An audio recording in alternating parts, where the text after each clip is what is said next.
Fala galera, boa noite a todos, boa noite, sejam bem-vindos a mais uma live da página Questões em Cardiologia. Para quem não me conhece, sou Bruno Ferraz, editor-chefe da página Questões em Cardiologia, e hoje vamos trazer para vocês o filé do ESC, só o filé do ESC. 18 trabalhos foram apresentados no Hotline.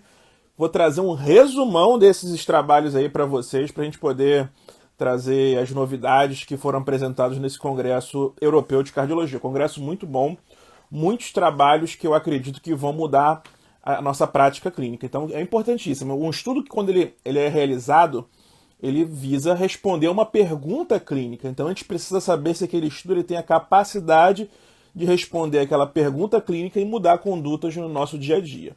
Beleza, galera? Quem estiver entrando aí, me diz de onde você está falando, galera. Aqui eu estou falando para vocês, para quem não sabe, eu sou carioca, sou aqui do Rio de Janeiro.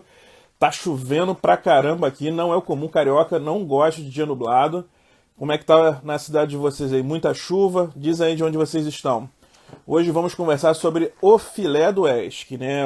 Os melhores estudos que foram apresentados no Congresso Europeu de Cardiologia. Beleza, gente de Parnaíba, Piauí, boa! Show de bola, galera. Ourilândia do norte do Pará, tá vendo? Isso que é legal, né? A gente consegue chegar em vários lugares. Nós temos seguidores do Brasil, fora do Brasil, muita gente seguindo. Muito calor em Imperatriz, no Maranhão. É isso aí, galera. Vamos começar aqui a discutir. Já deu tempo pra galera entrar. Nós temos aqui 18 trabalhos. Eu tô com minha colinha aqui, ó. Anotei aqui tudo na mão. Colega de Maceió, show. Vamos lá. Até o doutor Ibrahimovic entrou, ó, craque, né? Esse deve ser craque, tem nome de craque, pelo menos, né? Colega da Bolívia, show de bola, show de bola. Então vamos conversar aqui sobre Fabinho entrando aí também. Tranquilo, Fabinho? Então vamos lá, galera, vamos lá. Vamos começar a discutir agora os trabalhos, né, que foram apresentados, 18 trabalhos. Hoje, eu acho que o principal trabalho, o trabalho mais esperado por esse congresso, né, acaba que estava sendo o Imperial Preserved, né, que esse trabalho especificamente, eu fiz uma análise separada, já está no nosso canal do YouTube, depois da live pode ir lá, uma análise mais ou menos de 18 minutos, vai lá, eu fiz uma análise crítica ponto a ponto, peguei os slides originais que foram utilizados para apresentação no ESC, eu fiz uma análise bem crítica do estudo. Eu vou falar algumas coisas agora, né? Mas eu acho que para você pegar a análise completa, ver a nossa análise completa lá no nosso canal do YouTube, que tem análise de vários trabalhos lá também. Se você quiser ver outros trabalhos, existe uma playlist só de trabalhos científicos, alguns artigos que foram publicados e nós fizemos análise crítica. Beleza? Vamos começar com o primeiro. A gente vai na ordem de apresentação no ESC, tá bom? Então, conforme foi apresentado no ESC, a gente vai seguir a ordem de apresentação no ESC. Então, o primeiro estudo, Guide HF, o estudo que utilizou um monitor implantável de pressão artéria pulmonar. Já tivemos outros estudos que utilizaram essa técnica. Esse monitor de artéria pulmonar, tecnicamente, seria uma maneira de estimar a congestão. Seria uma maneira de estimar a congestão. Então, a partir do momento em que o paciente ele está um pouco mais congesto, né, tecnicamente isso aumentaria a pressão capilar pulmonar e geraria aumento da pressão da artéria pulmonar, tá bom? Então seria uma maneira indireta de você observar que o paciente está ficando cada vez mais hipervolêmico, uma maneira indireta de avaliar que o paciente está ficando mais hipervolêmico e aí sim você intervir antes do paciente vir a internar de fato. Então, eles pegaram mais ou menos 1.000 doentes, randomizaram esses doentes justamente para monitor ou não. E o estudo foi negativo, né? O estudo não mostrou benefício do ponto de vista de redução de internação, porque o objetivo principal era demonstrar redução de internação, não teve nenhum benefício do ponto de vista de redução de internação, o estudo Guide AF, né? Só que esse estudo, ele meio que bota bota culpa no Covid, né? Ele fala assim, mas antes do Covid eles fizeram uma análise pré-especificada, meu parceiro aí, Cardiologia Internacional, tranquilo? Boa noite aí, meu amigo. Eles fizeram uma análise antes do Covid, como é que foi a inclusão de doentes antes do Covid. Eles acham que o Covid influenciou diretamente na amostra e pode ter influenciado mesmo. A gente sabe que durante a pandemia, né, a gente perdeu o contato com alguns doentes, o segmento dos doentes foi um pouco mais complicado, né?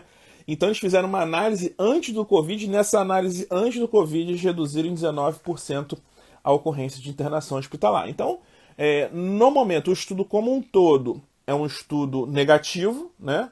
Mas é um estudo que já tem alguns estudos prévios, né, que utilizaram esse tipo de monitor.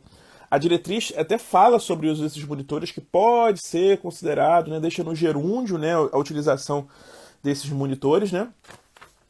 E pode ser uma ferramenta, né? Acho que para o Brasil não é uma coisa que a gente vai pensar no curto prazo, né? Mas seria uma ferramenta a ser utilizada para monitorar o doente, para prevenir internação. Beleza? Próximo estudo que vamos discutir, o estudo Impero Preserved, aquele estudo que todo mundo estava aguardando. Antes de sair o estudo, todo mundo falava, não, esse estudo aí finalmente temos uma droga que reduz mortalidade na insuficiência cardíaca com fração de ejeção preservada. Foi o estudo que avaliou o uso da empaglifosina, 10 miligramas, em pacientes com IC com fração de ejeção preservada. Pegou essa galera com IC com fração de ejeção preservada, randomizou placebo versus empaglifosina. E aí começa a malandragem. Lá na minha análise eu mostro um monte das malandragens. Tem um monte de malandragem nesse estudo. Primeiro ponto. Você para fazer um estudo em pacientes com IC com fração de ejeção preservada, beleza? Você vai incluir pacientes com fração de ejeção acima de quanto? Estou perguntando para vocês, se você vai fazer um estudo aí, você parou para fazer um estudo com IC com fração de ejeção preservada, qual é o ponto de corte de IC que você vai colocar? A malandragem aqui colocou quanto? Colocou 40%. E aí isso na minha visão já começa a falsear qualquer tipo de resultado. Porque imagina o seguinte, galera, você pega um doente que tem 42% de fração de ejeção. Esse doente pode entrar no estudo Impero? Pode. Do ponto de vista fisiopatológico, doente pós-infarto, infarto anterior, beleza, você calcula a fração de ejeção 42%, tá lá o doente, insuficiência cardíaca. Esse doente ele se parece mais com um doente que tem fração de ejeção reduzida ou parece mais com um doente de fração de ejeção preservada? Qual é o modelo doente do fração de ejeção preservada? O paciente com fração de ejeção preservada é aquele doente, é o vovozinho, é aquela vovozinha que faz FA, aquele hipertenso que não se trata, aquele paciente com amiloidose, aquele paciente que tem o paciente da estenose aórtica, é o paciente que faz muita FA, é o paciente que tem um miocárdio duro.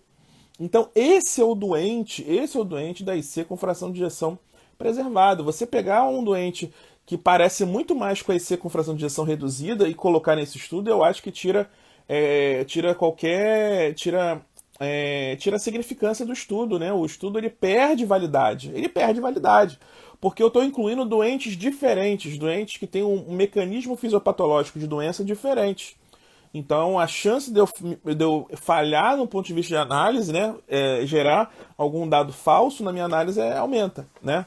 Então, o primeiro ponto é que incluiu pacientes com fração de ejeção acima de 40%. E aí, de fato, né, você faz aquele desfecho primário, redução de morte cardiovascular em internações, e aí você teve uma redução de 27% no desfecho primário, né? Só que quando você vai analisar os componentes do desfecho primário, você vê que de fato o que afetou o desfecho primário foi quem? Foi a internação. O que houve de fato foi redução de internação. A droga não fez cosquinha na mortalidade. Ah, mas a mortalidade estava pré-especificada? Estava no desfecho primário. Mas não reduziu mortalidade, gente. Você quando começa uma droga para o paciente, a droga não presta. Não é isso que eu estou falando, galera. A droga presta, o remédio é bom. O remédio já mostrou o seu valor em pacientes com IC com fração de ejeção reduzida. E o fato de você ter incluído alguns pacientes com uma fração de ejeção mais baixa, provavelmente foram esses doentes que puxaram. Se você for analisar a média de fração de ejeção em ambas as populações, está na faixa de 56%. Então tem muito doente com fração de ejeção baixa ali nessa população. Tá? Então provavelmente isso que vai carrear esse resultado de benefício de redução de mortalidade. Tá? Eu queria um estudo de IC com fração de ejeção preservada raiz, né? Que não tivesse incluído paciente com fração de ejeção mais reduzida, aquele famoso levemente reduzida. Preservada é preservada, então e acabou, é um doente diferente. Beleza, galera? Então esses são os resultados principais do estudo Impero Preserved. Beleza? Galera, qualquer dúvida, joga aí no chat, pergunta, joga aí informação. Não gostou? Ah, não gostei, discordo. Só não xinga, tá bom? Que aí também não vamos xingar, tá? Então vamos lá, vamos dar sequência aqui nos estudos que foram apresentados aqui, terminando agora o primeiro dia, o estudo de Marte e Mai. Esse estudo, eu acho esse estudo fantástico, esse estudo eu acho interessantíssimo, porque na época que eu estava fazendo o meu mestrado, eu já sabia desse estudo. Porque quando a gente faz aquela nossa revisão bibliográfica, a gente acaba procurando um monte de estudo que tem em andamento, e como minha tese de mestrado foi em disfunção autonômica, esse estudo ele visualiza justamente isso. Esse estudo tem outros estudos também de disfunção autonômica que estão em andamento que eu tô. Tem um que era para ser apresentado esse ano, ainda não foi apresentado, esse com foco em pacientes com insuficiência cardíaca, né, ainda não foi apresentado, e esse estudo foi baseado em pacientes pós-infarto. A gente sabe que o infarto ele afeta muito o status autonômico do paciente. Para quem não sabe, o sistema autonômico é basicamente aquele que modula o sistema simpático e parasimpático. Quando você leva um susto, a frequência sobe por questões de modulação de simpático e parasimpático, né? Então, nos pacientes que têm algum grau de agressão ao coração, insuficiência cardíaca, infarto, essa modulação simpática, né, ela fica prejudicada. E geralmente o que a gente observa? A gente observa maior inibição do parasimpático, uma exacerbação do sistema simpático. Não é à toa que o beta-bloqueador, existe uma teoria de que o benefício do ponto de vista de mortalidade do beta-bloqueador na IC é porque você bloqueia essa exacerbação do sistema simpático. Tá? Então, o tônus simpático exacerbado, né? Quando você faz o beta-bloqueador, você melhora isso, né? Esse tônus exacerbado que aumentaria o risco de morte súbita. Esse tônus aumentado aumentaria a chance do paciente fazer um evento arrítmico, né? Então, foi essa a ideia do trabalho. Então, ele pegou alguns pacientes pós-infarto, né? Analisou, né? Ele usou uma técnica diferente, que a gente não costuma utilizar, né? Mas tem a ver com um pouco com o que a gente chama de turbulência do ritmo cardíaco, né? Não vou entrar em detalhes porque é uma coisa muito confusa, né? Mas ele basicamente ele analisou como foi a resposta da frequência cardíaca do paciente, né? Então ele pegou pacientes que tinham disfunção autonômica e randomizou para dois grupos. Um grupo ganhou um monitor implantável, né? Um monitor de ritmo implantável, outro grupo não recebeu, né? E todos esses pacientes necessariamente tinham que ter uma fração de ejeção entre 35% e 50%. O que esse estudo demonstrou? Esse estudo não trabalhou com desfecho duro. Não trabalhou com desfecho duro. Esse estudo, a ideia original do estudo foi detectar se ele aumentava a detecção de arritmias. Né? E, de fato, né, o grupo que ganhou esse monitor aumentou muito, né? Aumentou demais a detecção de arritmias graves, inclusive. Você detectou mais TVFV, TV sustentada, TV não sustentada. Aumentou a ocorrência, a detecção de bloqueios atrioventriculares transitórios. Alguns doentes tiveram que ganhar CDI, alguns doentes tiveram que ganhar marca-passo por conta desse monitoramento. Enquanto no grupo que não teve esse monitoramento, a taxa de detecção foi muito mais baixa. O estudo ele é muito pequeno para você conseguir detectar algum benefício de longo prazo, assim como o follow-up dele foi um pouco curto, né? Então não dá para detectar desfecho duro, né? Mas ele traz um alerta que, poxa, talvez fazer esse grau de monitoramento nesses pacientes que têm disfunção autonômica e fração de ejeção intermediária, né, levemente reduzida, talvez seja um grupo interessante de pacientes para você fazer um monitoramento buscando eventos arrítmicos silenciosos, tá bom? Se vai afetar a mortalidade, isso aí tem que ser feito um novo estudo para a gente chegar a essa conclusão. Beleza? O estudo SMART é mais um estudo bem interessante, tá? Segundo dia de evento, o estudo MasterDAPT, também um estudo muito interessante. O estudo MasterDAPT, ele pegou pacientes que tinham alto risco de sangramento, ele usou um critério um pouco diferente lá para definir alto risco de sangramento, ele usou vários itens, né? Foi difícil achar, tive que ir lá no Clinical Trials para poder ver qual foi o critério que ele utilizou para definir alto risco de sangramento. Tá? Na apresentação mesmo ele não cita, ele diz que os métodos já foram citados. No artigo também ele fala, já foi previamente citado, se vira aí, corre atrás. Então ele usa vários critérios de sangramento, né? Inclusive, então fica um pouco difícil você caracterizar qual foi o doente de fato, para a gente trazer essa informação para a nossa prática clínica, né? De doente de alto risco de sangramento, mas de fato ele utilizou lá um score, né? Para definir qual doente de alto risco de sangramento. E pegou esses doentes, todos esses doentes ganharam um stent específico, que é um stent de polímero bioabsorvível, né? Que é um stent que a gente vem aprendendo que é um stent que tem menor implicância hemorrágica, porque ele nos permite uma utilização de dupla antiagregação plaquetária por um tempo mais curto. Então, os pacientes receberam esse stent com polímero bioabsorvível e foram randomizados em dois grupos. Um grupo usou DAPT apenas por um mês e outro grupo utilizou DAPT por 6 meses. Tá? Então, foi essa randomização do estudo. Então, o que o estudo encontrou? Basicamente, do ponto de vista de desfecho de segurança, foi igual. Não teve aumento de trombose do stent, não teve aumento de infarto, não teve aumento de nenhum desfecho duro. Mas em contrapartida, o que aconteceu? Houve uma redução significativa na ocorrência de sangramentos nos pacientes que utilizaram apenas por um mês. Então, você tem que entender o que foi o trial.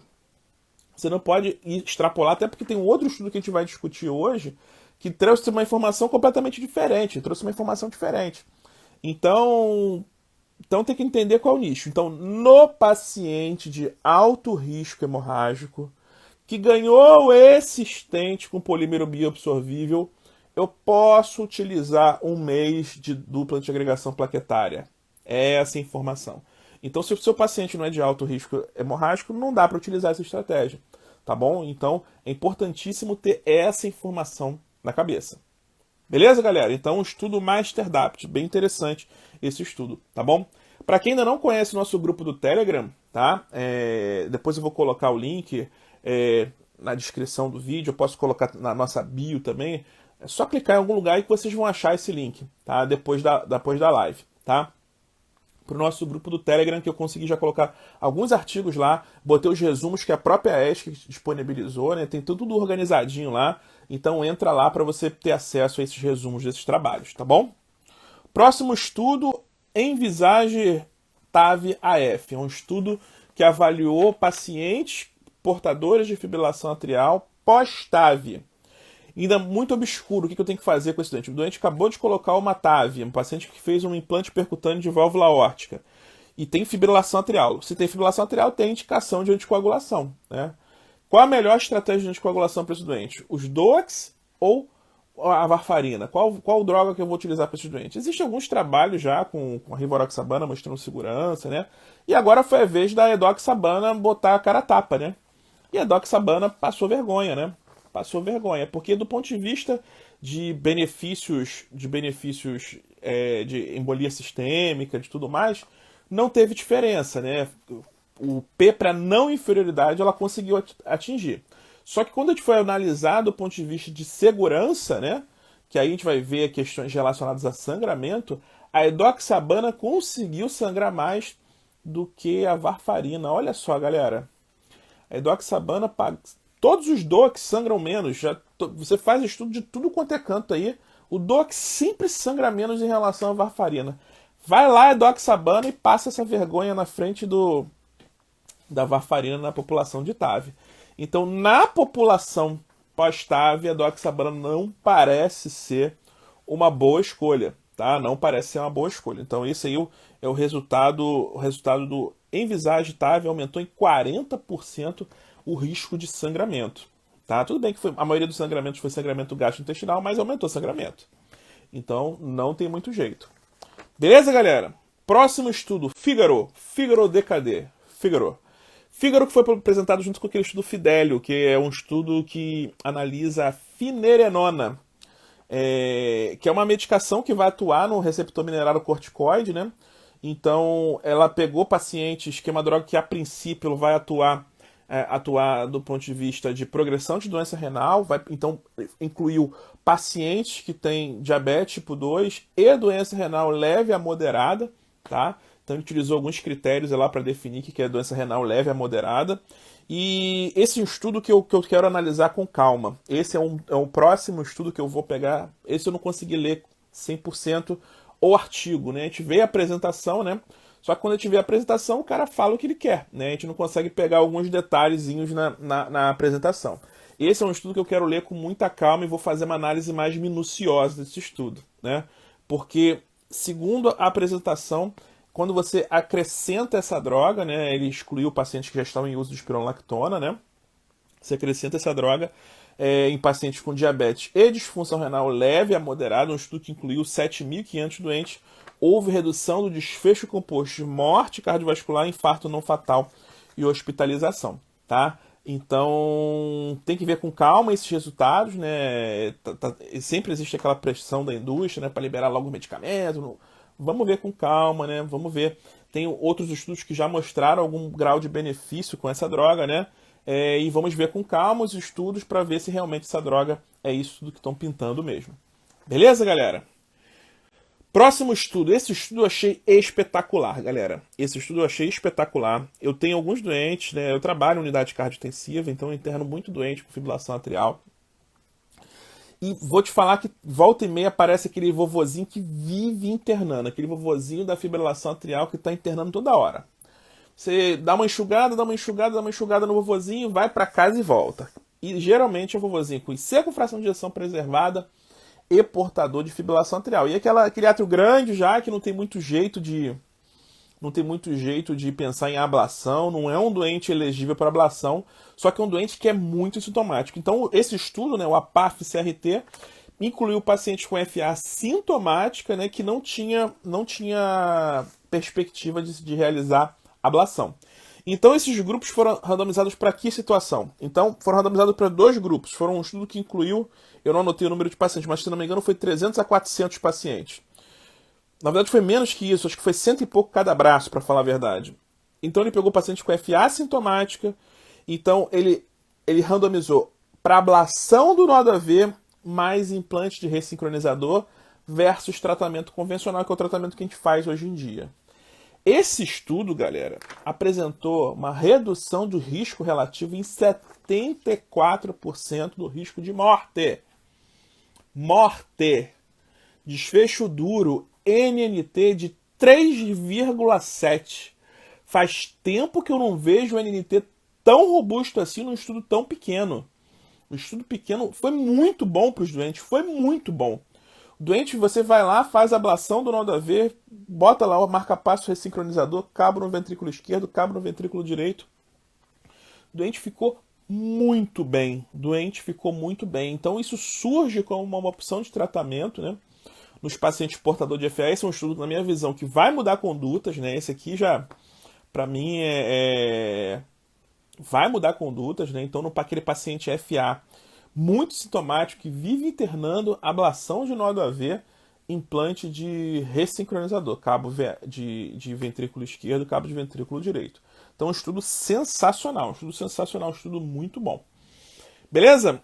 Outro estudo também, esse estudo aqui, DECAF2. Eu escuto sobre esse estudo há muito tempo, conversando com colegas que fazem arritmia, né? Eu vi alguns colegas também que fazem imagem cardiovascular. Eu conheço alguns colegas que trabalharam nesse estudo, inclusive, né? Perdi um maior tempão, porque é difícil, né? Um estudo que analisou a presença de fibrose atrial como preditor de eventos, né, de ablação, de sucesso de ablação de FA. Pegaram um monte de doente com FA, antes da ablação, né, fizeram ressonância magnética, para ver o grau de fibrose atrial. E viram para ver se realmente essa pesquisa ia influenciar em alguma coisa. A pesquisa de fibrose atrial se ia influenciar em termos de desfecho e manutenção de ritmo sinusal.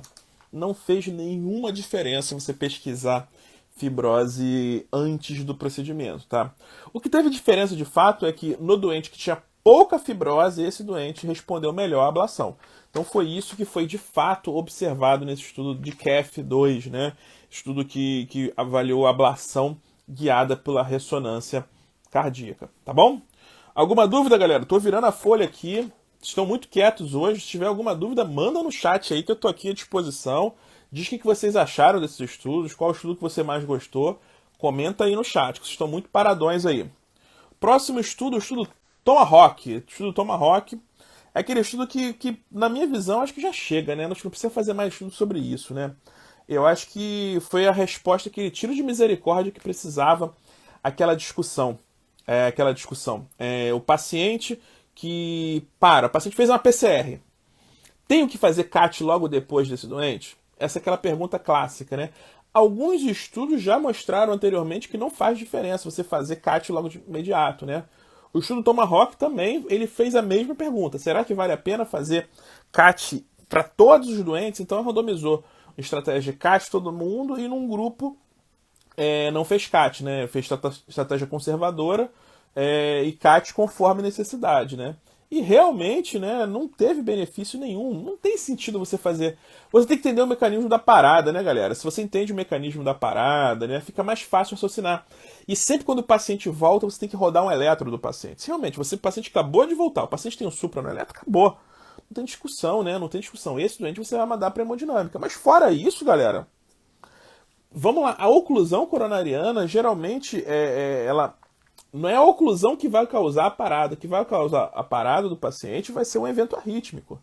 É arritmia, é TVFV que vai parar o doente. Não é a oclusão. A oclusão ela vai deixar o doente mais propício, né, realmente à ocorrência de evento arrítmico, mas o paciente às vezes não está nem infartando. Às vezes o paciente tem uma cicatriz de infarto prévio, fez lá a arritmia, organizou, o paciente parou. Vai fazer CAT nesse doente para quê? Não tem sentido, né? Então não é o mais comum. Não é o mais comum. Então realmente, hoje em dia, a gente não faz sentido fazer CAT. Para mim acabou essa discussão, né? E acabou, né? Para mim não tem mais essa discussão. Doente que pós-parada não tem que mandar para CAT, só se tiver necessidade mesmo. Beleza? Além disso, nessa análise, né, ele mostrou que fazer CAT em todo mundo aumentou a chance de morte e aumento do risco de déficit neurológico, né? Porque o paciente voltou, tu tem que focar em deixar o dente quietinho, paradinho ali, pensar se vai fazer protocolo de hipotermia ou não. Também tem essa questão se vale a pena fazer hipotermia ou não, também isso aí é outra discussão. Mas tu tem que pensar em deixar o doente paradinho, quietinho ali, preservar o máximo do cérebro dele. Entendeu? Deixa sedadinho, quietinho, aquela hora ali, voltou, retorno à circulação espontânea, o paciente não recuperou o neurológico, ali é a hora de você tentar buscar salvar o máximo de células cerebrais dele. Não é pra ficar andando o paciente para hemodinâmica, vai para cá, vai para lá. Não é o momento de deixar o doente quietinho e sobreviver. Beleza? Doente, agora é um estudo Ripcord 2. Esse estudo aqui, meu Deus do céu, galera. Aqui, até fiz aqui meu olho aqui, ficou assim, ó. Meu Deus do céu, galera, vamos lá. É um estudo que, vou te falar que eu gosto muito, eu tenho um viés na hora de comentar esse estudo, porque eu gosto muito de FFR. Eu sou um cara que gosta de FFR, eu acho que ajuda muito na hora da indecisão, eu acho que é uma ferramenta que a gente tem que utilizar. Só que acontece, o que esse estudo fez? Pô, tem que fazer FFR para todos? Pegou um monte de doente, né, doente que internou ou por angina, ou por infarto com supra, né, tratou a lesão culpada, né, e aí a pergunta é, será que vale a pena fazer FFR de todas as lesões? Primeira pergunta, foi um estudo de custo, efetividade e qualidade de vida, na verdade. Ele não viu desfecho duro, ele viu custo, efetividade e qualidade de vida. Só que o cara fez FFR de tudo, cara. Ele fez FFR de qualquer lesão acima de 30%. 30% eu não quero angioplastar, né, galera? Eu não quero.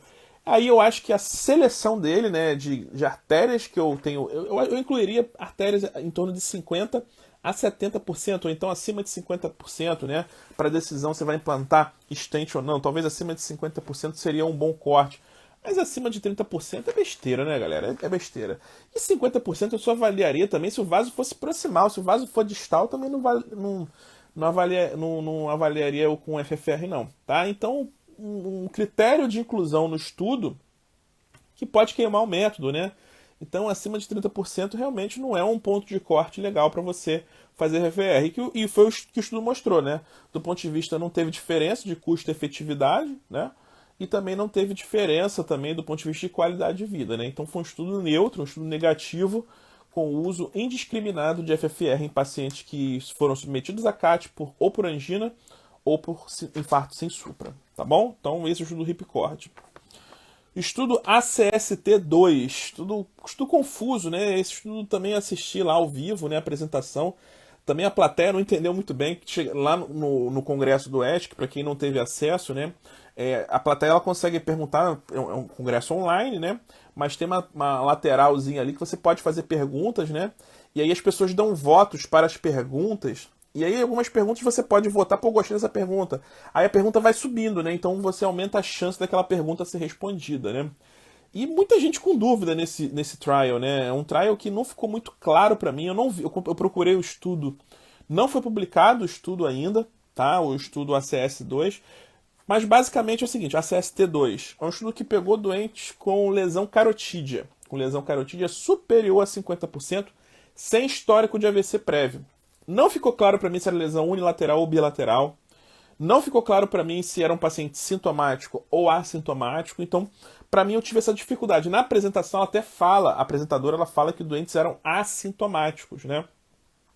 Mas realmente isso não ficou muito claro do ponto de vista no que foi apresentado até agora, tá? Procurei, não tem artigo e fica difícil a gente falar sobre isso. E basicamente pegou esses doentes com obstrução carotídea superior a 60%, onde algum caboclo lá falou assim, esse doente ele pode ser elegível ou para cirurgia ou para angioplastia. Então pegou um doente que era elegível para as duas estratégias e aí randomizou esse doente ou para angioplastia ou para cirurgia. E realmente não teve diferença nenhuma entre as duas estratégias. Então, tanto uma estratégia invasiva, né, de abrir e fazer uma endarterectomia aberta, né, ou fazer percutânea não fez diferença do ponto de vista nesses doentes, né. Uma pergunta muito boa que não foi muito bem respondida era, e aí, tratamento clínico também não era uma opção? Porque não ficou claro pra gente, né, um estudo que não foi muito bem apresentado no ESC, tá? Estudo Loop, vem crescendo, né, com a questão de Apple Watch, várias maneiras de você conseguir monitorizar o seu ritmo, né? A pergunta do Loop é, vale a pena utilizar um monitor implantável para pesquisar e procurar fibrilação atrial? Ele pegou pacientes com idade superior a 70 anos e pelo menos um fator de risco para AVC, hipertensão, diabetes, né? Infarto prévio, né? Então, ele pegou um doente que tinha algum fator de risco para a ocorrência de AVC. Para todos os pacientes acima de 70 anos. Aí ele randomizou 1:3. Então, em um doente ele botou monitor e pegou mais 3 pacientes sem monitorização. O que aconteceu de fato, né? E ele definiu fibrilação atrial, uma fibrilação atrial acima de 6 minutos. Acima de 6 minutos. Então, o que ele fez? No grupo que realmente ficou monitorizando, né? Óbvio que eu acho que tem uma tendência natural a gente fazer maior detecção de FA. Então, a gente detectou mais FA e acabou iniciando mais o uso de anticoagulantes. Mas só que quando a gente faz uma análise, na verdade, agora para desfechos, buscando questões relacionadas a desfecho duro, questões de embolia sistêmica e tudo mais, né? Um estudo que teve um follow-up superior a 5 anos, então um follow-up bem longo. Então, num doente com idade acima de 70 anos, você imagina que o doente está quase no Chades-Vasque, só de entrada já está um Chades-Vasque de 2. O doente tem fator de risco para AVC, então o doente ele já tem hipertensão, diabetes, tudo isso também já pontua no Chades-Vasque, né? Então o Chades-Vasque de entrada 2, 3 dos doentes, né? Então um doente que realmente já tem um risco tromboembólico, né? Então, num segmento de 5 anos, não teve nenhuma diferença na ocorrência tanto de AVC ou como embolia. Então, embolia sistêmica. Então, você também pesquisar que nem um doido, que nem um tarado, o diagnóstico de fibrilação atrial não parece ser uma estratégia muito adequada, né? Então, não teve nenhuma diferença em morte cardiovascular, nem em morte. Zero diferença. Você só fez mais diagnóstico e iniciou mais anticoagulante. Só isso, mas isso do ponto de vista de benefício não trouxe. Algumas pessoas comentaram, né, a própria colega da mesa criticou o estudo, né, falou que a questão relacionada ao diagnóstico ser feito apenas com 6 minutos, né, porque às vezes o doente ele faz breves momentos de fibrilação atrial, ele não sustenta essa fibrilação atrial. E, realmente, se o paciente ele fica pouco tempo em fibrilação atrial, esse doente tem menor risco de fazer eventos tromboembólicos, né. Então, de fato, realmente, esse doente não vai ter a chance de ocorrer um evento tromboembólico vai ser menor, né? O Augusto está perguntando estenose de carótida, estenose carotídea. Eu estudo o ACST2, estenose carotídea, tá bom? E aí o doente foi randomizado ou para cirurgia aberta ou para angioplastia, tá bom? Que não mostrou diferença. Tá bom, Augusto? Então o estudo Loop foi isso. O estudo Loop foi isso. Não valeu a pena você fazer um monitoramento contínuo através de monitor implantável, tá? E o monitor implantável ficou um tempo razoável, ficou mais ou menos quase 3 anos com o monitor implantável os doentes. Tá bom? Então monitorizou por um tempo muito prolongado, né? Então, realmente não teve benefício você ficar pesquisando a fibrilação atrial. Quando ela reclamar, você vai lá e trata, né? Esse estudo é interessantíssimo. Agora que a gente vai discutir o estudo SAS. SSASS. Estudo SAS. Estudo muito legal, estudo muito interessante. Esse estudo, na minha visão, eu acho que tem que mudar condutas, né? O estudo já tinha essa informação inicial, né? Mas agora com esse estudo, né, eu acho que tem que começar a mudar condutas, inclusive condutas relacionadas como é que se diz? A política governamental mesmo, política governamental. Que estudo é esse? É o estudo que avaliou a substituição do sal tradicional de cozinha pelo famoso sal light, né? O cloreto de sódio que a gente utiliza habitualmente na nossa culinária, né? Substituiu por um sal light que ele é mais rico em cloreto de potássio. O cloreto de potássio tem uma carga menor, ele na verdade é um sal híbrido, né? Ele tem uma carga menor de cloreto de sódio, 25% com cloreto de sódio, tá? E o que ele fez? Ele é um estudo chinês, ele pegou vilas, né? Algumas vilas chinesas, 300 vilas. Ele trocou o sal de todo mundo, nas outras vilas, nas outras 300 vilas, todo mundo utilizando o mesmo sal. E é um estudo que incluiu mais de 20 mil pacientes, né? Um estudo com follow-up médio de quase 5 anos, 4,7 anos, com follow-up interessante. E olha que interessante, uma única medida, ó, vamos trocar o sal. Mudou o saleiro. Mudou o saleiro. Uma única medida num follow-up de 5 anos foi capaz de reduzir, olha só, 14% em AVC, 13% em eventos cardiovasculares e 12% em morte. Morte, efeito benéfico e redução de mortalidade. Olha só que interessante, galera. Você fazer basicamente como é que se diz? Uma troca de sal, só isso.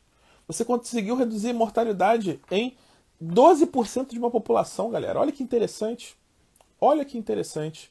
Então, isso na minha visão, né, como política de saúde pública, né, eu acho que tem que começar a trabalhar para começar não sei como é que é do ponto de vista de produção, se é mais tranquilo, se é mais enrolado, mas reduz imposto, aí o governo tem que dar o seu jeito aí para trabalhar do ponto de vista de política governamental, como já existe a questão do sal iodado, né, o iodo que existe no nosso sal, justamente para suprir uma carência, né, então isso é importante, o Ministério da Saúde tem que ficar atento a isso, né, para gerar políticas públicas para facilitar o acesso a todo mundo, tá bom?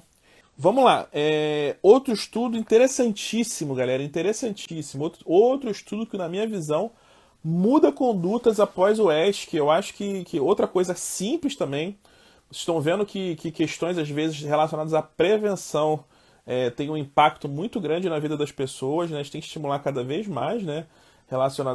Estudos relacionados à prevenção. Eu sei que é mais difícil fazer esse tipo de estudo, mas olha só que interessante. Estudo IAMI, que é um estudo que pegou doentes pós-infarto, vacina para influenza. Vamos vacinar para influenza, todo mundo faz infarto. Olha só, o follow-up do estudo é bem curto. Ele pegou um follow-up de 12 meses apenas. 12 meses. E olha só, galera, esse estudo ele teve um desfecho composto, né, que foi morte, infarto e trombose disstente. Teve uma redução de 28% nesses eventos. Olha que interessante, galera. Olha que interessante. Uma vacina, galera. Uma vacina. O paciente fez um infarto, você vai orientar o doente a utilizar uma vacina contra a influenza. Você teve infarto? Ó, vai para casa, reabilitação cardíaca, mas toma a vacina contra a influenza. Você está reduzindo 28% de eventos desse doente. Olha que coisa interessante, galera. E quando você vai fazer análise, quando a gente analisa o desfecho secundário, né, item por item, né, você vê que de fato que a vacina contra a influenza reduz morte geral, morte por todas as causas e morte cardiovascular, tá? Então é um desfecho muito interessante, tem que utilizar, temos que começar a recomendar mais vacinação para os nossos doentes, né? Inclusive pensando nos doentes com insuficiência cardíaca, tá na diretriz postei hoje, né? Está na diretriz nova de C da ESC, vacinação para influenza para os pacientes portadores de C e vacinação antipneumocócica também. Tem que estar lá, você tem que pensar nessa vacinação para esses doentes, tá bom? Então são coisas que às vezes a gente esquece, né? Está preocupado em começar beta e ECA, esquece do básico, né? Esquece de reabilitação cardíaca, né? Esquece de restrição hídrica, esquece de coisas básicas de tratamento da insuficiência cardíaca, tá? Então vamos lá. Mais um estudo. Pronounce, esse aqui não... Acho que passar rápido, ele testou 2 remédios para próstata, que eu não conheço nenhum dos dois. Foi um estudo para comparar a segurança cardiovascular de 2 remédios para câncer de próstata, não deu diferença entre os dois. Então esse eu vou passar rapidinho, até porque eu não conheço remédio de próstata, não tenho nada de próstata, apesar de ter uma. STEP, estudo STEP. Outro estudo muito interessante, galera. O estudo de STEP, ele foi um estudo que avaliou estratégias de controle da pressão arterial em pacientes com hipertensão arterial. O que eu tenho que fazer para controlar a pressão arterial de pacientes idosos? A gente sempre tem essa dúvida, né? Porque a gente fica com medo no vozinho, não, vou baixar a pressão do vozinho, não, deixa o vozinho quieto aí, o vozinho vai começar a cair, o vozinho vai começar a dar problema. E já tem alguns estudos mostrando que nessa população mais idosa, você controlar melhor essa pressão arterial, você tem benefício. E o estudo STEP corroborou esses achados de estudos anteriores, né? Então, realmente, eu peguei esses pacientes que foram randomizados tanto para controle intensivo como para controle tradicional. O paciente com controle intensivo, ele teve uma média de pressão arterial sistólica em torno de 126. O paciente com controle tradicional ficou com uma média de pressão de 135, um estudo que incluiu basicamente doentes entre 60 e 80 anos com uma pressão mal controlada, tá? Pacientes não estavam bem controlados do ponto de vista de pressão arterial, tá? E após um segmento de 3,34 anos, né, o desfecho primário desse estudo, né, que tem um monte de coisa, AVC, MACE, insuficiência cardíaca e tudo mais, houve uma redução significativa, uso da redução significativa nos pacientes que tiveram controle intensivo da pressão arterial. Quando você olha para o desfecho composto, né, para o desfecho secundário, houve redução de 33% de infarto, redução de 33% de AVC. Então, teve benefício, né? Teve benefício. Você reduzir a pressão arterial, você reduziu eventos graves na população mais idosa. E aí você pode perguntar, mas teve mais hipotensão? Realmente teve mais hipotensão no grupo de controle intensivo, mas não foi significativa estatisticamente, né?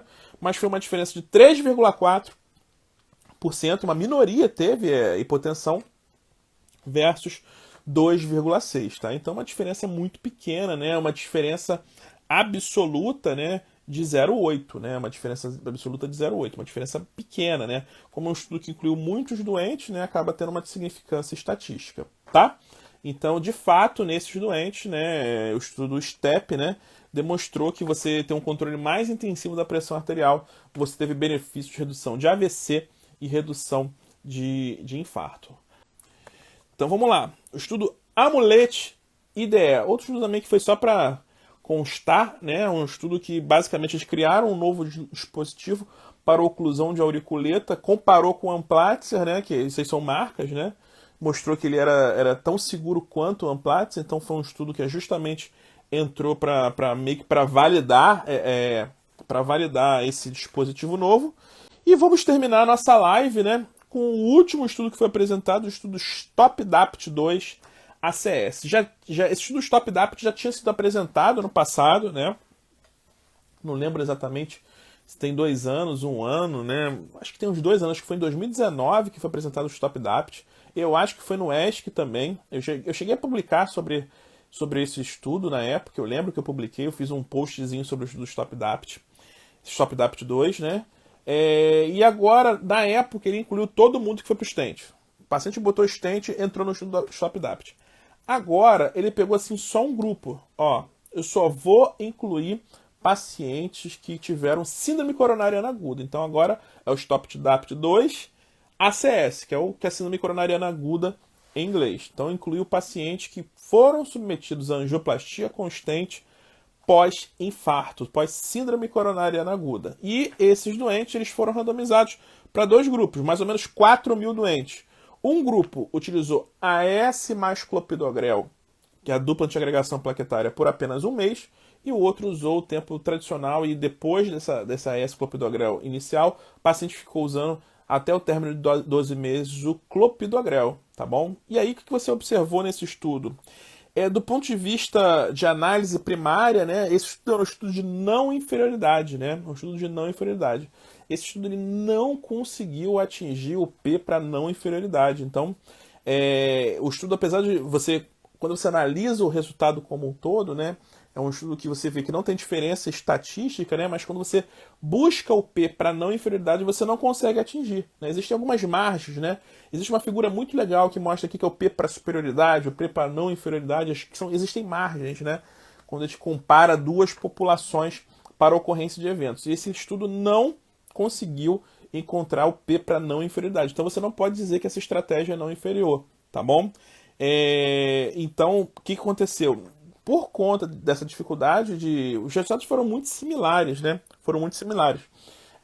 Esse estudo botou na berlinda, né, essa questão da estratégia de utilizar apenas um mês o clopidogrel de maneira... a dupla antiagregação, na verdade, né?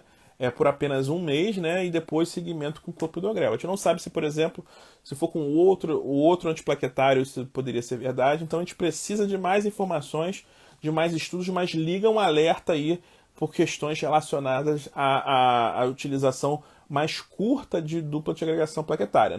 No estudo MasterDapt, que utilizou um stent, aqui o stent, eu não anotei qual foi o stent, mas foi um outro stent, se não me engano, foi um stent com everolimus, tá? Um stent de everolimus, tá? Então não foi um stent com polímero bioabsorvível. Então nessa estratégia, nessa população, a estratégia com... Sempre tem que observar isso, galera. Paciente com síndrome coronariana aguda, com esse stent, não dá para fazer só por um mês, DAPT por um mês. É essa informação que vocês têm que... Não dá para você pegar, o paciente botou um outro stent, então é difícil você tem que analisar qual é a realidade do seu doente para na hora de tomar a decisão, tá? É diferente do MasterDapt. O MasterDapt pegou doente de alto risco hemorrágico, entendeu? Então é mais fácil de você mostrar benefício num paciente de alto risco hemorrágico de redução de sangramento, tá bom? Então é basicamente isso, tá? Então foi isso, galera, as informações que a gente queria passar para vocês. Ficou alguma dúvida? O Davi, meu residente, está pedindo palhinha sobre a diretriz de C. Eu não vou queimar uma live não, Davi. Vai ter uma live só sobre isso, né? Tu acha que eu vou... Live de semana que vem, diretriz de insuficiência cardíaca. Vamos dissecar essa diretriz com as novidades, né, da diretriz de insuficiência cardíaca. Beleza? Vamos pegar essas diretrizes aí e vamos dissecar. Tem diretriz de válvula, diretriz de prevenção cardiovascular, né? Diretriz de dispositivos também. Então, tudo isso é importante estar na ponta da língua para a gente poder tratar melhor nossos doentes. Beleza, galera? Alguma dúvida? Estou aqui à disposição. Quem quiser perguntar alguma coisa, a hora é agora. Qual foi o estudo? Diz aí no chat, galera. Qual foi o estudo que você mais gostou, galera? Diz aí no chat. E também não esquece daquela moral pra gente, né, galera? Pô, eu fiz um resuminho aqui, tudo bonitinho pra vocês. Todos esses estudos foram postados no nosso Twitter. Estão na nossa página também um grande resumo desses estudos, né? Com a nossa análise crítica também. A gente vai postar mais também algumas análises críticas também. Principalmente, eu acho que só vou postar do estudo da Finerenone, que eu acho que é o estudo que merece uma análise crítica. Os outros eu acho que são estudos que não vale a pena a gente parar para fazer uma análise crítica. São estudos que ou foram negativos ou foram muito robustos, né, do ponto de vista de resultado, né? Então não vale a pena fazer assim, uma análise crítica, assim, parar para fazer uma análise crítica. Beleza? Então, isso aí, Davi. Ablação com Resync na FA eu achei sensacional. Eu achei sensacional. O resultado assim tão expressivo, com um N tão baixo, né? Isso mostra pra gente, né, que a gente acha que estudo bom é estudo com muito doente. O estudo que precisa de muito doente é estudo quando você quer forçar a barra para mostrar um resultado, galera. Estudo com 20, 30 mil doentes, galera, isso aí estão querendo forçar a barra, porque aí você consegue resultado significativo com qualquer espirro. Você bota um espirrinho lá, opa, significativo. 20 mil doentes, galera, isso aí é aquela máxima de que você espreme, os números vão confessar o que você quer que eles confessem. Tá bom, galera?